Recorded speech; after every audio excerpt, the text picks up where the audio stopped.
It's good to be the king, my friends. Hey, I want to thank y'all for joining me on this little informal video. This informal talk that 5 minutes ago I had no idea what I was going to talk about.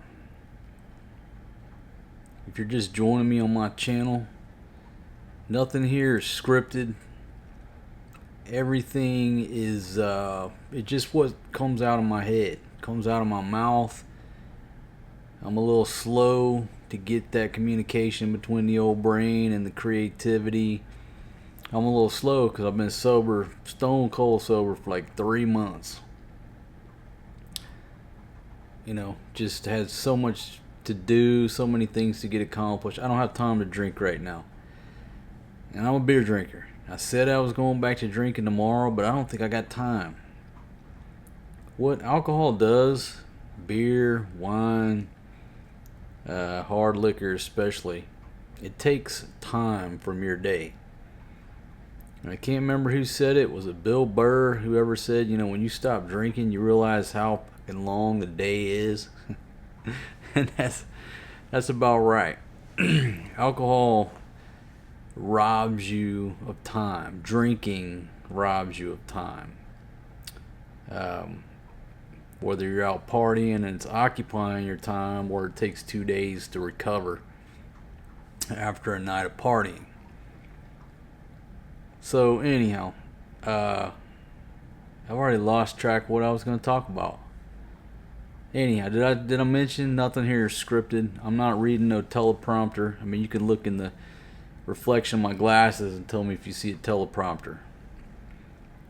I've never had a teleprompter. I don't even know how they work. I don't even know what a teleprompter does. I know it puts the words on the screen, but like, who dictates how fast the words go? Is there a remote control you can stop it? Do you just use an iPad? I got no idea. All I know about a teleprompter is like what I've seen on TV, like Ron Burgundy reading the fucking teleprompter, right? Do most people that make videos, are they writing scripts? Are they reading off teleprompters on all these YouTube videos? I don't know. I guess a lot of people do. I don't. My gosh, how long would that take to write a script and then just sit there and read it like a talking head? Like a you know, an anchor man, a fucking robot just reading a teleprompter? I couldn't do it. That would get old so quick. People who sit there and read teleprompters, why do you need the person?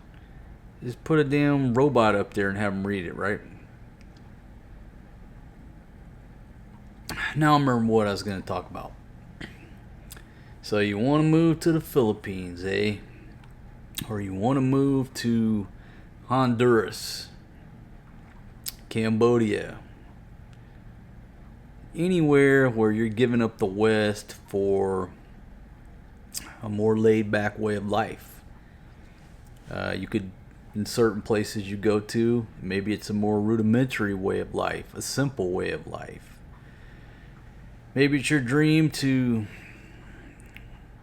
live a lifestyle of like my old lady's family, living in a village in basically a bamboo shack, no running water. Got to go down the well, throw a bucket down into the well, and you pulling up buckets of water on a rope, on a piece of 550 cord or string.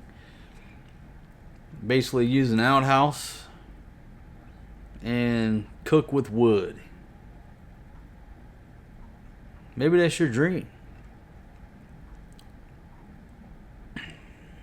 And don't think I'm sitting here judging or taking anything away from that, right? I love that simple lifestyle. I really do. And in one of my adventures, I was accused of, quote, going native, because I was living out with the locals. That's another story for another time. Anyhow, so don't get me wrong. I like the Wild Wild West. Deep down, I mean, I'm a caveman. Give me a couple ladies, cold beer, some meat to throw over the barbecue, a damn cave to keep my kids in, keep the rain off their heads. I'm a simple person.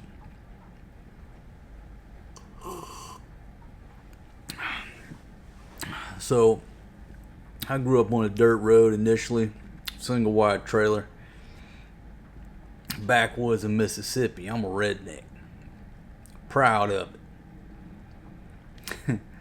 I can't remember who it was when y'all asked me what a redneck is. Ah, my goodness. There's a reason, okay? It's not just a nickname. But y'all look that up.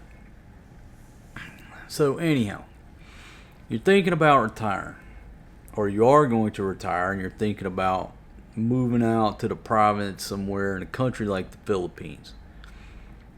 Okay, got it. Some of the obstacles, now many of these things I've talked about before, but I'm going to talk about some of the obstacles that you may not have thought about, and also how you can deal with taking like a mental break. And that's the topic of this video.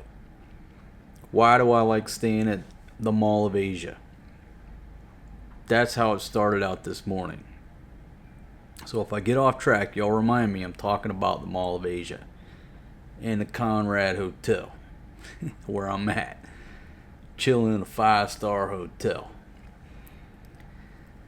So a lot of folks think that, okay, I got $732 a month on my pension, or I got $1,000 a month. I can move to the Philippines, live out in the province, live cheap, and that'll be my lifestyle. And some of you can, and live a good life. And some of you will find out that that's not the lifestyle for you. It has nothing to do with the Philippines. It has to do with the fact that you've never lived out in the boonies in a small town, where the nearest Walmart is, 40, 50 miles away. There's not very many restaurants in that small town. There's not very many things to do as far as recreation. You go out west and go up into places like Wyoming, Montana, places like that. You'll have these towns that got a bowling alley that's got 3 lanes and 3-4 lanes, and they're glad to have it, right? Maybe not that small, but maybe maybe some of them do. Small bowling alleys, right? And I'm just using that as an example. So you move out to the province in the Philippines, in the middle of the countryside, and you've never lived in a small town before in America. You're in for the basic culture shock of just living in the country versus living in the suburbs in America. Now, if you're living out in the boonies somewhere in the middle of Wyoming or Montana or any place remote, well, maybe I'm not talking to you. You're used to that lifestyle. But if you're used to living within 10 minutes of a Walmart, and then you think you're going to go way out in the province somewhere and live, as cheap and efficiently as you can, we just have to realize it's a different dynamic. So, it's the same with living on an island. Everybody thinks that it's paradise living on an island, but in certain ways it is. In other ways, there's this thing called island fever that you don't truly understand until you spend some time on an island. And it's the same thing. It's a small town mentality. There's limited amenities. There's limited things to do. Everybody knows your business. Called the bamboo telegraph. The news travels faster than the internet. So a lot of these things you don't think about, right? Well, no matter where you're staying outside your home country, This is my opinion. And this has happened to me, and I'm going to tell you how I deal with it in Thailand throughout the years. There's going to come a time where you start missing that familiarity. You start, I don't want to say, missing, because I don't really miss the United States. I miss my family and certain things I miss. I miss Americanized Chinese food. I did think that I missed Bud Light until I went back and realized they changed the formula, and Bud Light don't taste like it does it used to. It's watered down piss water. So now I changed it to Miller Lite, because out of all the beers I tasted, the not the craft beers or the smaller breweries, but Bud Light doesn't taste the same, but Miller Lite, that tastes exactly like it did 10 years ago when I left the States. So let's go through the list. What do I miss about America now? I miss Americanized Chinese food, because over here the Chinese food you get is more like authentic Chinese food. Most places you can't go out and get General Tso's chicken, crab rangoon, pork fried rice. It just don't taste the same, And in America, you can get great Chinese food. I call it Americanized Chinese food on every corner, right? So I missed that. So Chinese food, Miller Lite, aside from my family, that's obvious. What was the other one? Used to be one more. I can't remember.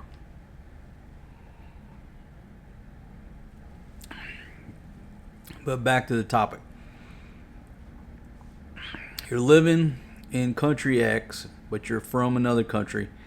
At some point, it's good to get a mental break and go somewhere that feels like home. It feels like your home country.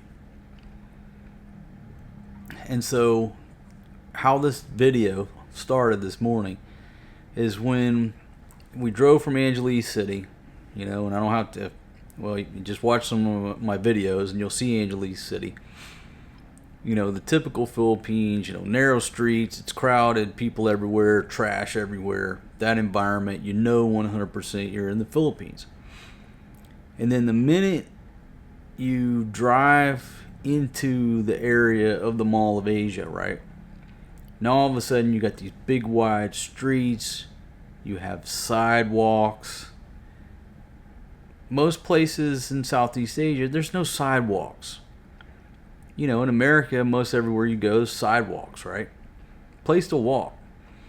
So you come over here to the Mall of Asia, you got sidewalks, nice wide roads, it's clean, there's not trash everywhere, everything's new and modern and, pretty to look at. Where,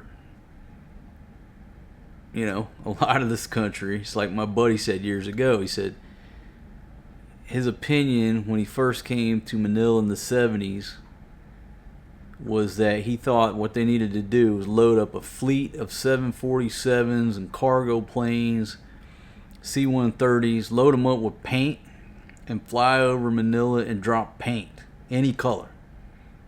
Because Manila was so ugly that it just needed a coat of paint, right? That's his opinion. All right, everybody's got an opinion.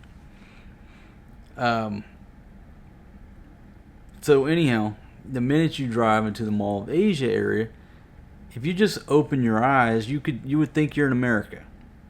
I mean, you look this way, you're looking at Texas Roadhouse. You look over here, you see Buffalo Wild Wings. Look up here, Hard Rock Cafe. It's clean. There's no trash. Now look, I know I'm probably speaking of the America 10 years or more ago, right? I've seen recent videos. I went through California when I was there a couple years ago. I've seen the homelessness and all. Tracking, right? So you got to work with me here. The America I left was pretty nice 10 years ago. And over here, even where I live, the minute I leave my neighborhood, there's fucking trash everywhere. There's just trash, junk. I mean, it looks like a junkyard when you leave my neighborhood. Over here at the Mall of Asia, everything's just nice. I mean, I could wake up and just think that I'm in another country, America. I go down a little bit, there's TGI Fridays. And so just being in this area is a mental break from the noise of the tricycles, the noise of roosters. Now in our place that we're at now, believe it or not, we don't hear roosters all the time. Still hear men singing Celine Dion on Vidjoki. So all the sounds that are associated with the Philippines, like right now, what do I hear? Nothing. Nothing. All the rides are closed down right now, so there's no people screaming and hollering from the amusement rides. It's quiet. Sounds like I'm in a hotel. Whereas most places, you're going to hear all that noise all night long. Damn tricycles all night long with those loud ass mufflers. So, coming and staying at a place like this, in an area like this, gives you a mental break from being immersed in another country's culture. Does that make sense? This is not me being the ugly American. You have to realize that whatever country you're from, well, that's where you've been raised. That's your cultural norms. You go to any other country, things are going to be so different.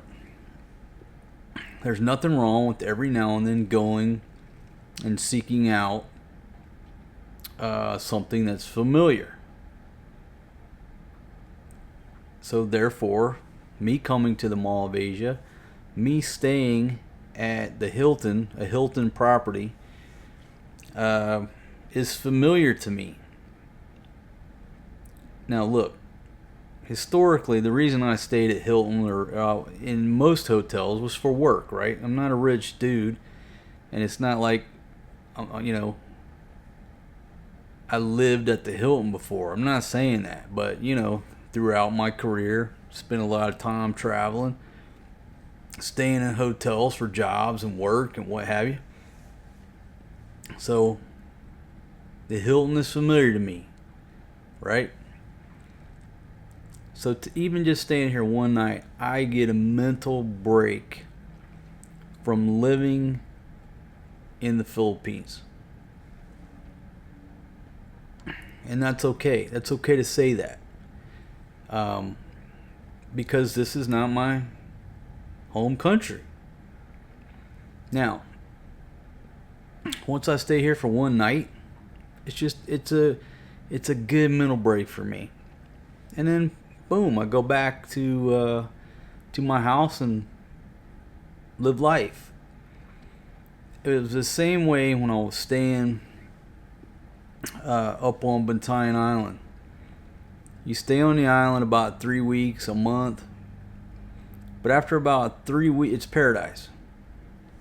But after 3 weeks, I'd have to jump on the ferry, get over to Hagnaya Port, roll down to Cebu City, and get me a bottomless mojito and a cheeseburger over there at Ayala Mall, TGI Fridays.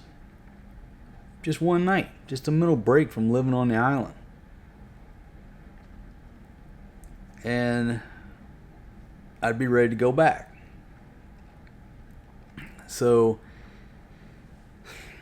over in Thailand, now living in Pattaya, and folks, places like Angeles City and places like Pattaya, I mean, that sort of is what you would consider civilization. You've got all these malls and all these amenities and all these restaurants and stuff like that. Whole lot different than living way out in the province or on a small island. Okay, got it, tracking. But even living there, it's nice to get a mental break to something that's even more familiar. So I'll tell you how I took a mental break living in Pattaya. On Sundays, I'd get on my motorbike and I would ride down the Silver Lake Vineyards, south of Pattaya. It's absolutely just gorgeous down there. You know, there's a winery. You can take the winery tour. Most people just go down there. They drop the Chinese folks off and they take pictures. And they've built a lot of stuff down there now. Obviously, I haven't been there in 2 years, but they were building and did build some Romanesque type buildings, and it's just an absolute beautiful area. And not taking anything away from Pattaya, but the reason I went down there is because when I was down there at the winery, just drink some wine, look out across there, it reminded me of being in Temecula, California, back when I was chilling out in wine country. And that was my mental break that just kind of took me back to something familiar. Reminiscing on my time in Temecula, where I learned everything there is to know about wine, wine drinking, wine tasting, the 5 S's of drinking wine. Y'all didn't think I knew all that, right?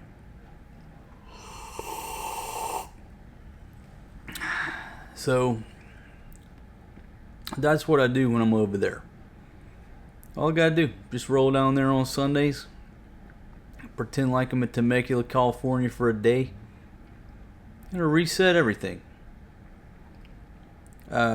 Do I want to move back to America? No, it's not what I'm longing for. It just gives you just a mental break. That's all I'm saying. And it'll really do you some justice and some good if you, wherever you're living, outside your home country, if you just find something that's familiar. It can be something as a expat opened up a pizza place, and that pizza place has the same smell, the same decor, the same vibe that a pizza place back in your hometown has, and you go there once a week or once a month or whatever. Like another place I would go, and I love to go in Pattaya, Mike's Mexican Restaurant. That place, the food, everything is on time. When you walk in that place and you close your eyes, if you open your eyes, you would think you're in any Mexican restaurant in the U.S. It's owned by American guy and his Thai wife, unless something like that has changed. But that's another place in Pattaya where I go, and it's like American night. That's all I need. Go to Mexican once a week, at least once every couple of weeks, go down to the winery. It's done me great for 10 years living over there. Well, shave off a couple since I've been marooned over here due to the lockdown and some other circumstances. But I hope I'm making sense. Because a lot of you guys and gals come to channels like me, like mine, listen to guys like me or gals like me, because you're planning to retire and you're doing research. That's what you're doing. So that's why I like these ideas that pop in my head. I just fire up the camera and start talking about them to try to invoke thought. Because you're doing research every day. Some of y'all got 8, 9, 10 years before you retire. You got plenty of time. You got plenty of time to do your research. And the more people you listen to who are already living outside or living in the country that you're thinking about going to, you're just that much more prepared and I'd say informed to help you make the best decision about where you're going to stay. Are you going to stay in the city? Are you going to stay in the country? What's best for you. So you don't have a bad experience right out of the gate. And people don't realize it, but YouTube is not social media. YouTube is, what is it, the number 2 search engine. Google's number 1, YouTube's number 2. Yes, we're in the entertainment business, but YouTube is also a search engine for people exploring, where they're going to go, what they're going to buy. Anyhow. So that's what I wanted to talk about. I'm sitting here in a 5-star hotel in a beautiful area with a beautiful view right next to this mall with every store, every restaurant you can think of. I might as well be in the middle of name any major city in the U.S. Got everything I need right here. Do I need this every day? No. I don't need to live around this crap every day. But it's nice just to come walk around every now and then for that mental break. To get away from the roosters, the trash, the dog shit on the sidewalks from all the stray dogs, the mud, the flooding, stepping in sewage water, loud tricycles.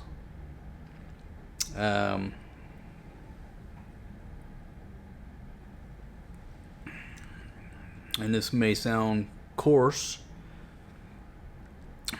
but every day of my life I probably have no less than 10 to 12 people begging for money. Can't give money to everybody. If you did, you'd be fucking broke. Every day. Imagine that every day, having to say no. Just leave your house and walk to a restaurant and having to tell half a dozen people no, no, no, no, no, no thank you, no thank you.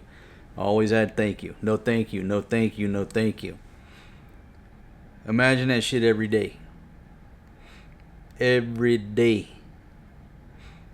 You need a mental break from that. Over here, ain't no homeless on the streets. Well, I don't say none, but you can walk around this area. Like on my walk today, I didn't have to tell not one person no thank you that was hustling for money. My heart goes out to them. But what I've learned in doing charity and trying to save the world is that it doesn't work.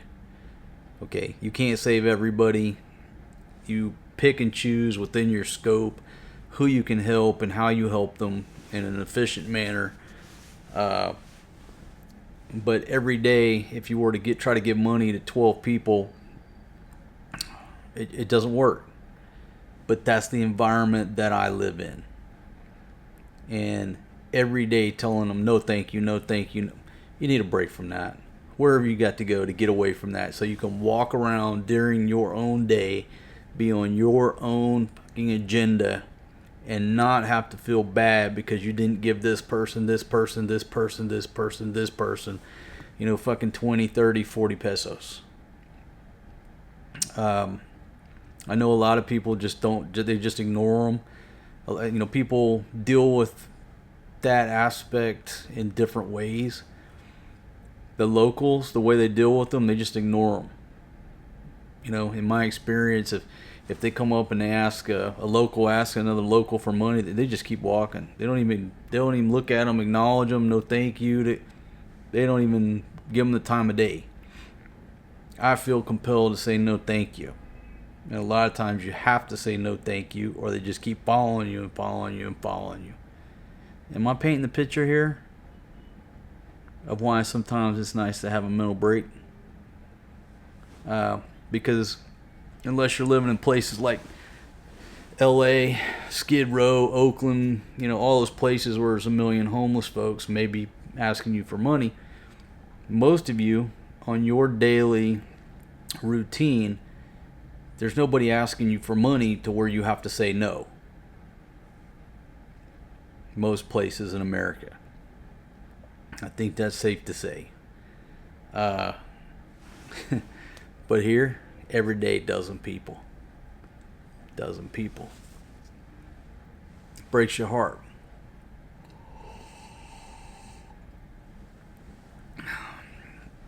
I think that's enough food for thought. I never claim to have all the answers or any of the answers. My goal is to invoke thought. And if you watch this video and you thought about anything I said, once you turn the video off, I win. I won. Mission accomplished. You don't gotta agree with me. You don't gotta like me. But if you're thinking about retiring, there's probably at least one point in this video that invoked thought. And I'll win.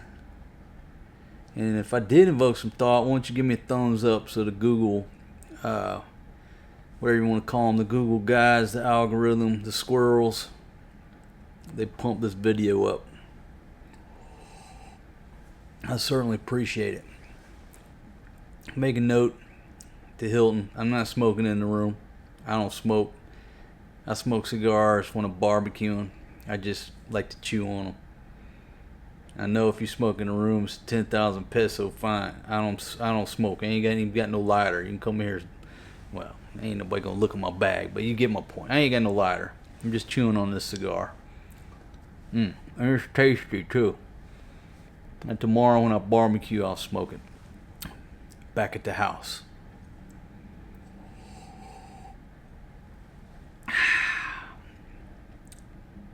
Best hotel in Manila for me.